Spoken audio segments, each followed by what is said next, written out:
que coloquem os seus celulares no modo silencioso. Vamos, então, para a primeira palestra. Eu gostaria de pedir à equipe de iluminação, atenção para a iluminação aí na hora da palestra. A palestra é da Alcoa. O título é Melhoria de processos de gestão de dados na planta de Juriti. Quem apresenta é Rafaela de Oliveira, engenheira da usina de classificação, e Cleverton Max, analista de sistema. Por favor.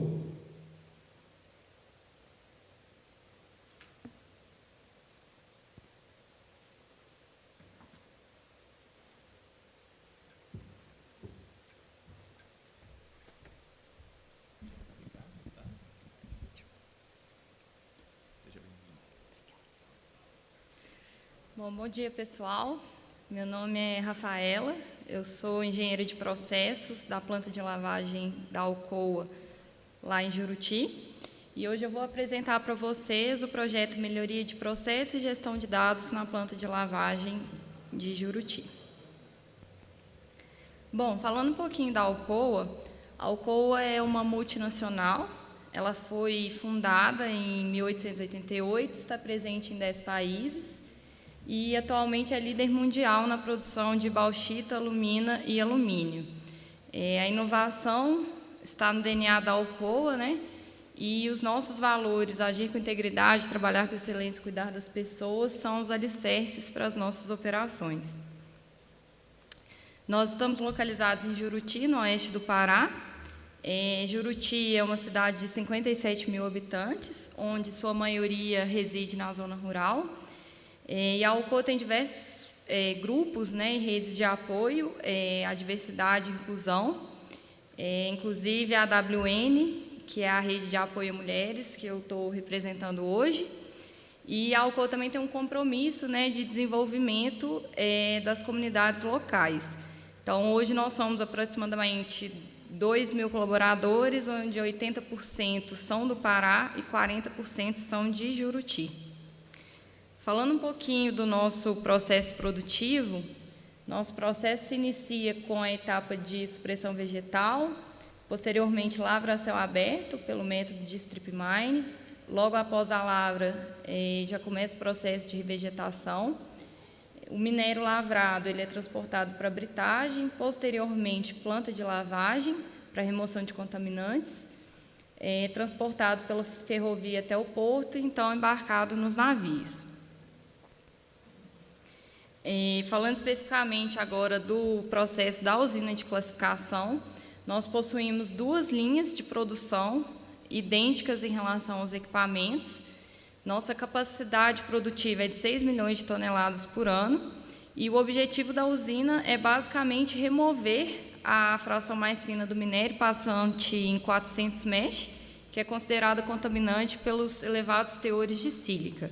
Então, esse processo começa com lavagem em lavadores rotativos, peneiramento, onde o undersize segue para o circuito de ciclonagem e filtragem, sendo o circuito de finos o foco do nosso projeto. Bom, agora falando do desafio do nosso projeto.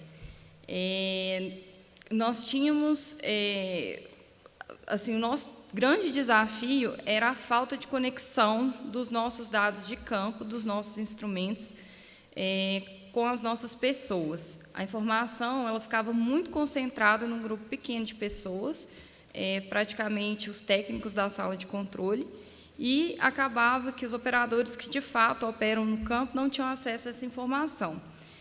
Além disso, todo o nosso processo de relatório de produção e processo era feito de forma manual por esses operadores da sala de controle, o que fazia com que eles não tivessem foco de fato no processo.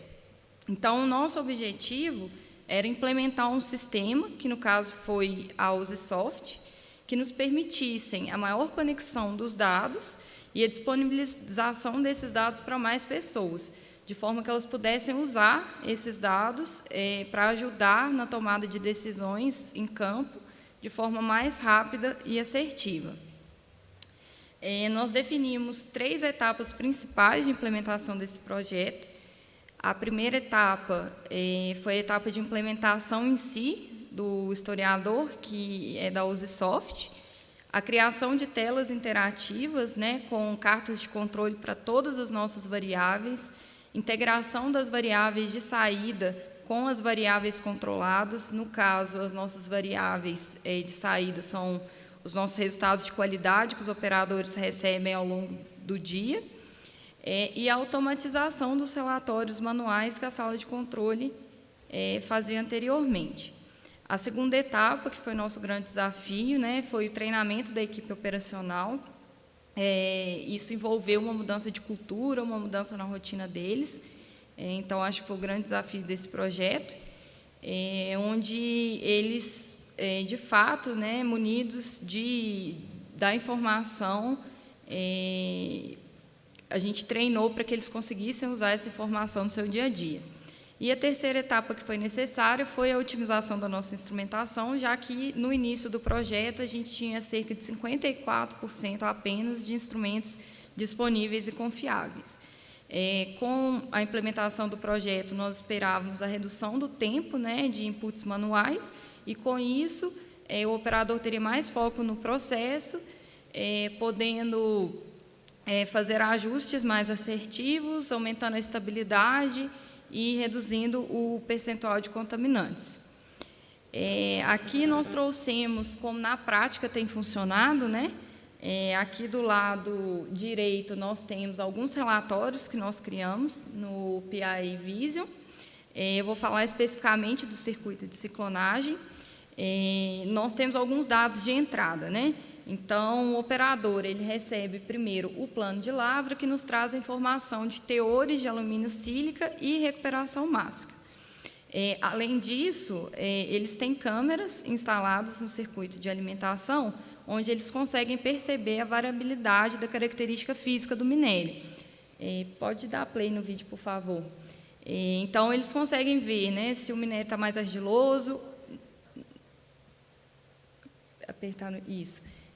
Eles conseguem perceber se o minério está mais argiloso, se ele está mais granulado, se é mais friável, e de posse da informação da característica física com a informação do plano de lavra, ele consegue definir a estratégia, se é melhor a gente recuperar mais material ou se é melhor recuperar menos, né, e focar no teor.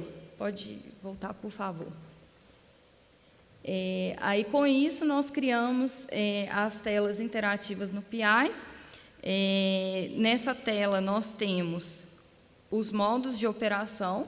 Então, de posse, né, das informações das câmeras, o operador seleciona aqui o tipo de material que está sendo lavrado.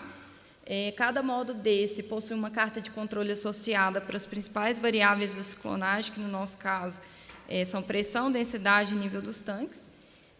Nós integramos, né, os dados de qualidade que eles recebem ao longo do dia. Então, a cada 2 horas, nós temos resultados de umidade e de menos 400 mesh do nosso produto.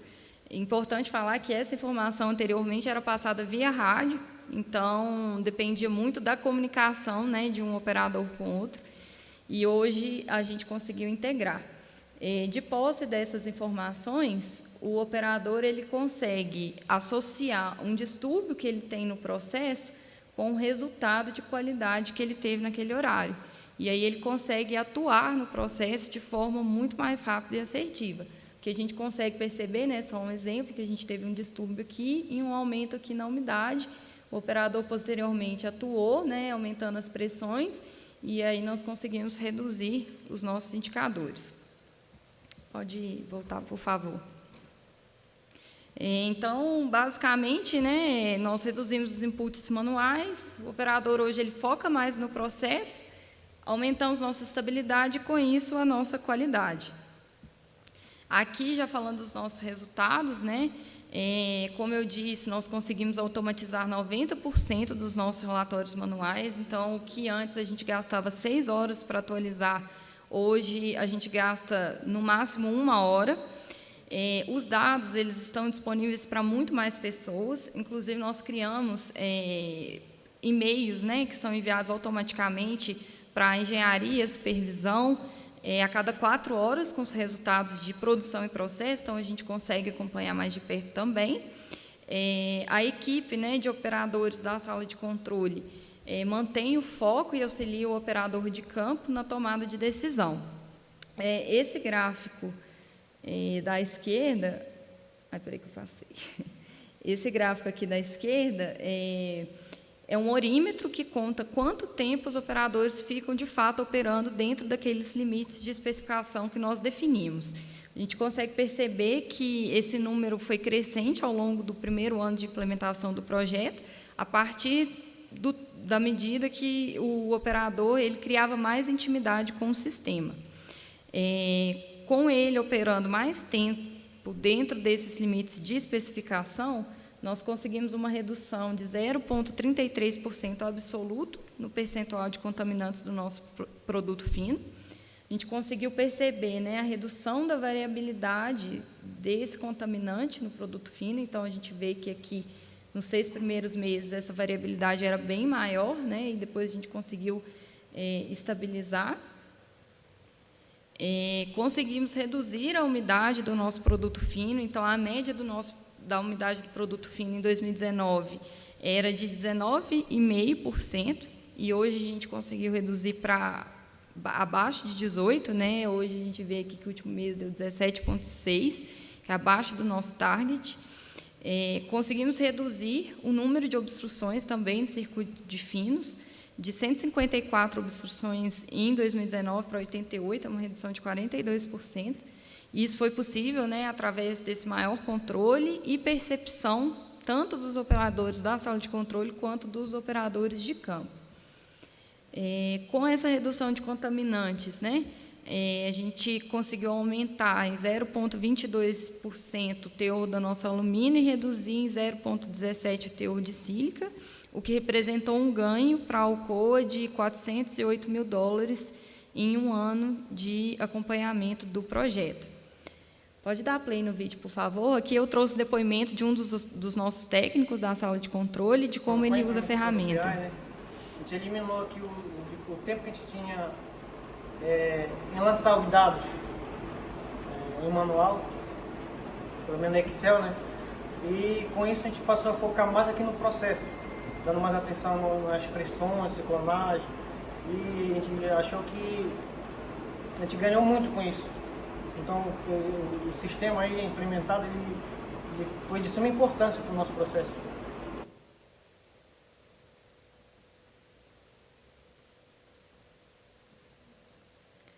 Bom, e quais são os próximos passos, né?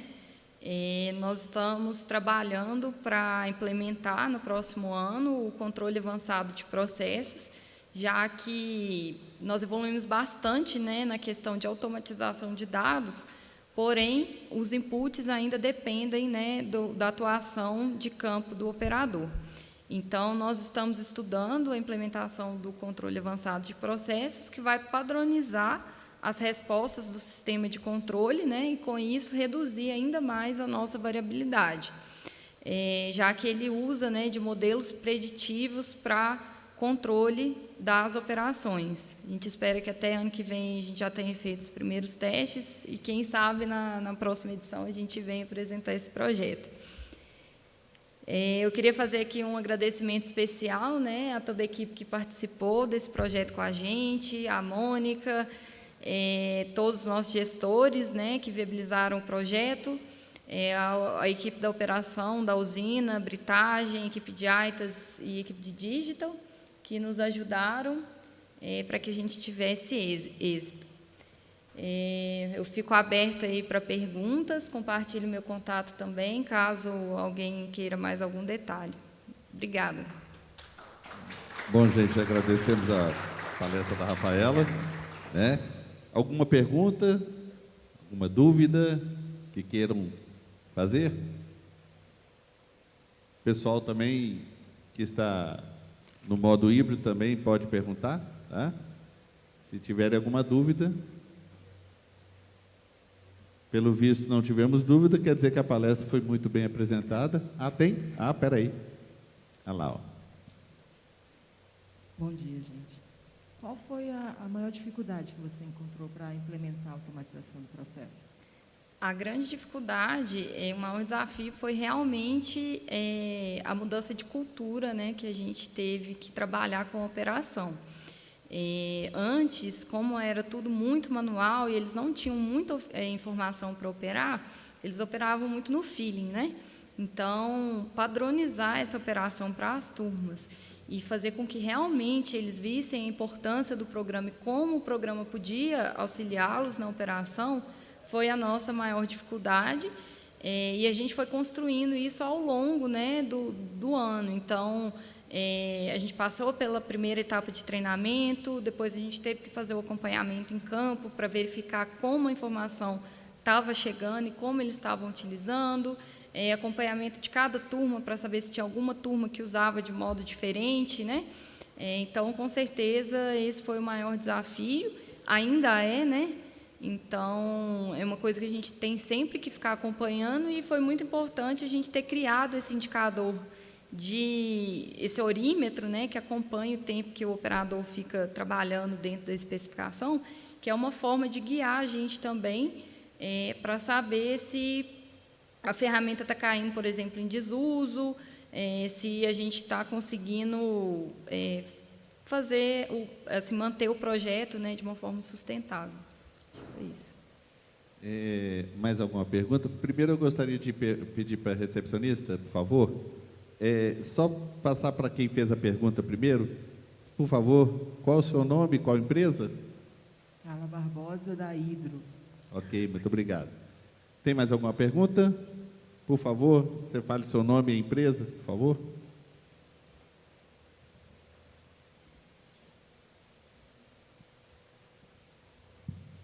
Bom dia, Manuel Corrêa, sou da Adamante, parabéns pela apresentação. Queria saber se o processo de alimentação do plano de lavra no seu sistema, se vocês têm algum sistema de automatização do modelo geológico para alimentação, como é que funciona? Não, esses dados não são integrados, né? Nós recebemos esses dados semanalmente do planejamento, e esses dados são enviados aos técnicos de cada turma, que repassa, né, para o operador. Além disso, durante a operação, como a lavra é muito dinâmica, esse contato da operação da usina com a parte de geologia é muito forte, né? Então, inclusive, nós temos alguns aplicativos, né, que nos auxiliam a saber o que de fato está sendo lavrado, a característica daquele material, e esse controle é feito muito pelas câmeras, né, como eu disse, mas os dados do plano de lavra em si não são integrados ainda.